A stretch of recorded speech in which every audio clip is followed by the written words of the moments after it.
Hello there. Today we are talking about everything that I've watched in the last month. I did one of these videos a couple weeks ago. I'll link it down below, but this is quickly becoming, after making it now one of my favorite videos to film because I really like talking about movies, and this is what we're gonna do. So I'm gonna run through everything that I watched this month and give you my thoughts on it, and that's it. Let's get into it. Let me know what you've watched down below, if you have any horror movies that you recommend or anything else based on this list that you think that I would like. Okay, so just like last month, this is in no order of like when I watched it or how much I liked it, because lists?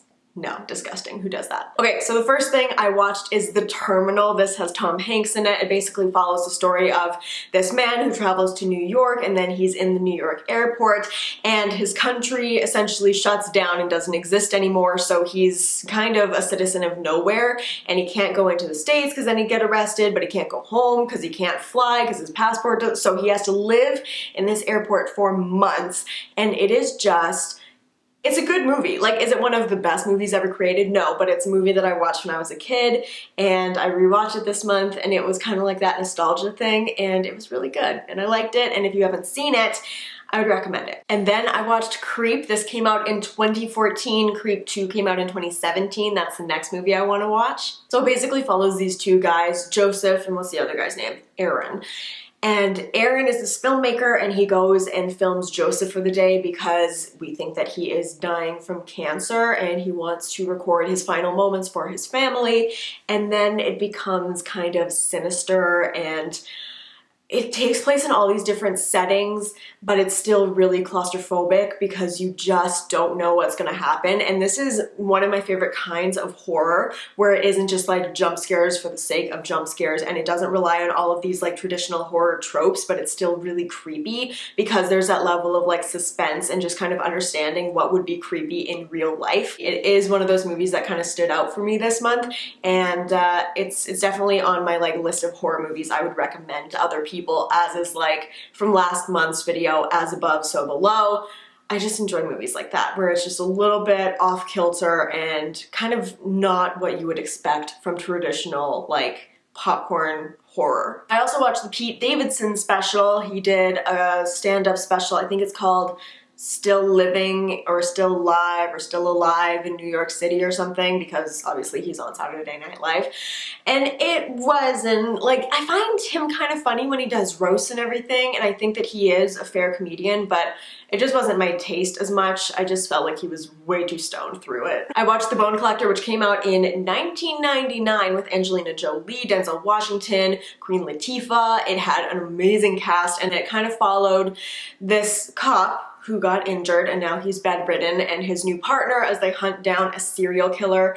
And it was good. It was definitely one of those movies that I would like not necessarily turn on for a movie night, but I would watch in the background when I was doing something else.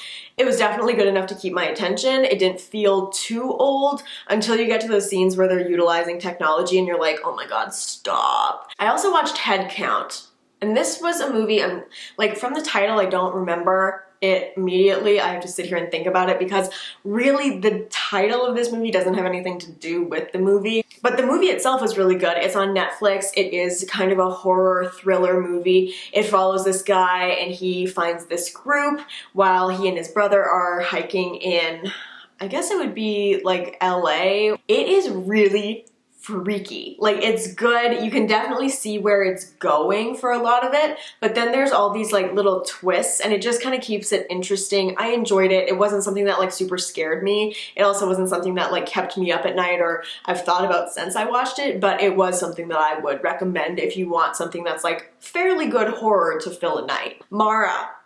This movie was garbage. It was truly, truly garbage. Me and Steph hate watched this because within the first 5 minutes you can tell it's gonna be trash. It basically follows, this is such a strong opinion, and if you like this movie, totally fair, but I didn't. So it follows this like sleep paralysis demon, Maura, and she kills people in phases, and like the concept is cool, I guess, like a sleep paralysis demon, because like people get that, it's scary. I know that people like see hallucinations, but just, it wasn't scary. Maura looked shitty. The demon in this looked like garbage. So yeah, wasn't a great movie. hate watch it maybe. It was like a fun enough way to fill up a drunken evening, but like I wouldn't recommend this if you're like, I want to watch a good movie today. Love is Blind. I binged this. I enjoyed it. I think that the first 9, because there's 10 episodes in the finale, right? I think the first 9 episodes were pretty good. Like a little bit like, you know, it's the first season, they're finding their footing. The finale was really messy and boring. Like honestly, I would have totally skipped to the end if I had known what it was gonna be and just been like, oh, they got married, they didn't, they did, they didn't, they didn't. Okay, cool. Like wash my hands of it because the finale was super boring. Also think Jessica needs to grow. And wasn't like the biggest fan of Amber, but I think that she's better in the reunion. Enjoy Cameron and Lauren and Cameron, I think. And the rest of them I don't give a shit about. Okay. Ooh, I watched Blair Witch, the 2017 remake. Well, I guess it's not a remake, it's kind of a continuation. But this movie genuinely freaked me out. And I know that it's only because it was like found footage in a forest, and those two concepts, like found footage is the easiest way to like kind of put you in a situation, and if it's done well, it is the scariest for me. Like versus any other kind of horror, whether it's like haunted house or aliens or like a virus or something. Found footage is the way to scare me if you do it properly, like where it's dark and it's kind of like claustrophobic and you feel like it's real, and that allows me to kind of suspend my disbelief in like, why would you be filming this or why would you do this? And I do think that Blair Witch did good enough at kind of explaining that away, you know, instead of being like, why would they be filming this? Like they have head cameras and they have lights and everything. So it does seem like they kind of did a better job of planning than some found footage movies, and the cabin part freaked me out. It really did. I watched Uncut Gems. That was actually the first movie I watched this month, and it was good, but I had to sit there afterwards and just kind of like gather my thoughts, because it is one of those movies where it's so intense that like you need a minute after it's over to kind of decompress and go through everything that happened, because the movie itself, like the storyline isn't that crazy. Like if you're writing it down, it seems like, okay, here's what you're doing at the start. Here's the obvious ending of how you should handle this. But he just, like the way that it's filmed is so loud and in your face, and it makes this like what would be a simple storyline for most people who aren't completely narcissistic and up their own asses. Like it makes it seem so much more complex and more difficult. And I will say, yeah, this is one of Adam Sandler's best acting roles in years. I watched Dead Silence, that dummy movie, and I half watched it and it was really fucking boring and the storyline made absolutely no sense, and I wouldn't recommend it. It was just a waste of time. Crocodile Dundee. This was another nostalgia watch because I was talking to my dad and they were in Mexico, and I had been wanting to watch this, and I always used to watch these kinds of movies with my dad. So I watched it, and did it hold up? No. But was it still good because of that nostalgia factor? Yes. So Bloodline is the next thing I watched. It's a 2018 thriller with, oh my god, what is this actor's name?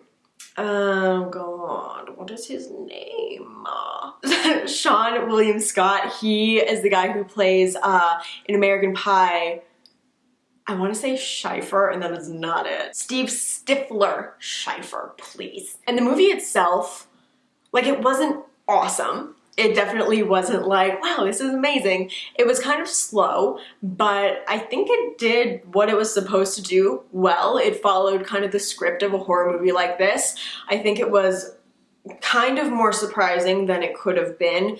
It's definitely forgettable though. So like watching it, you're not sitting there bored out of your mind, but you probably won't remember it a week from when you watched it. Annihilation, oh my god, this was really, really good. I finally watched it. I enjoyed it a lot. I just like movies like this where they're a little kind of psychedelic, and the world that they create is just like a little bit different than our own, you know, where it's just, there's so many similarities, but then it's just a little bit different. I really enjoy that. I love Natalie Portman. I think that she did a great job. I think that everyone did a great job. The lead psychologist is one of my favorite characters in this other show, Atypical. So I loved watching her in this. And the story was good. The execution was good. The world that they built in The Glimmer was beautiful.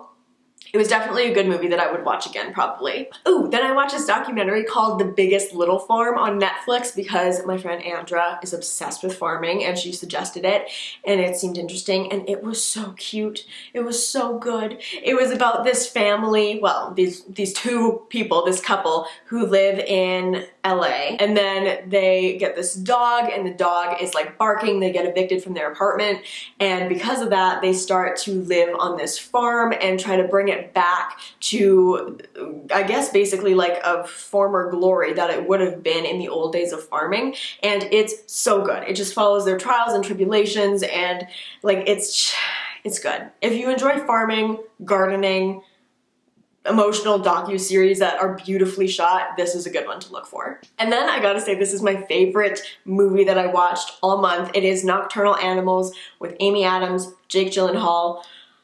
I hadn't seen this, and I've been watching a lot of Ralph the Movie Maker, and this was on one of his like best movie lists of the year, and I'm so glad that I went to watch this. I will admit I was a little intoxicated when I was watching this movie, which I think added to the like disbelief of how good it was, because this movie blew my fucking mind. Like, I was so excited to keep watching it. I didn't want it to end.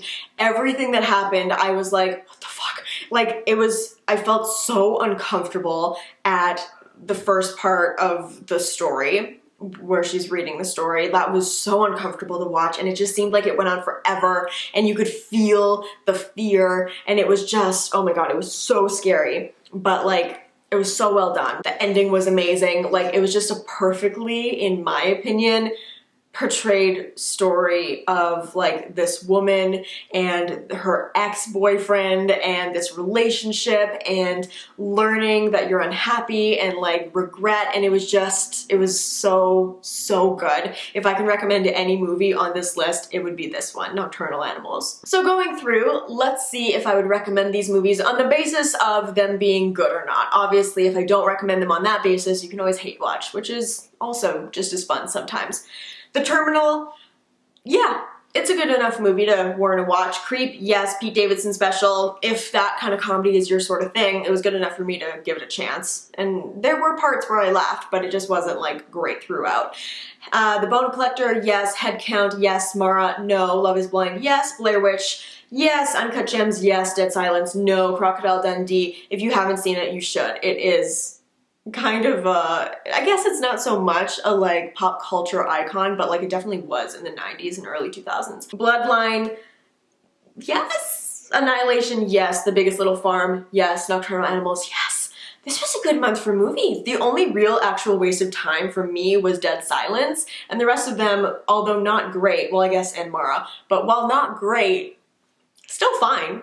Still wasn't like upset that I spent that time watching that movie. So that is everything that I've watched this month. Let me know what you've watched in the last couple of days or weeks or months, and what's your favorite? What's your least favorite? Do you like these movie videos? Do you want more of them? Let me know. I want to go see The Invisible Man in the next couple days, so I will hopefully have a review of that up soon. And let me know if you want a review of any of the other movies that are coming out, like Fantasy Island or Braun the Boy 2, because I'm kind of interested in seeing any horror movie that comes out, even if they're getting shit reviews. So let me know. I love you guys very much, and I will see you in a couple of days. Bye!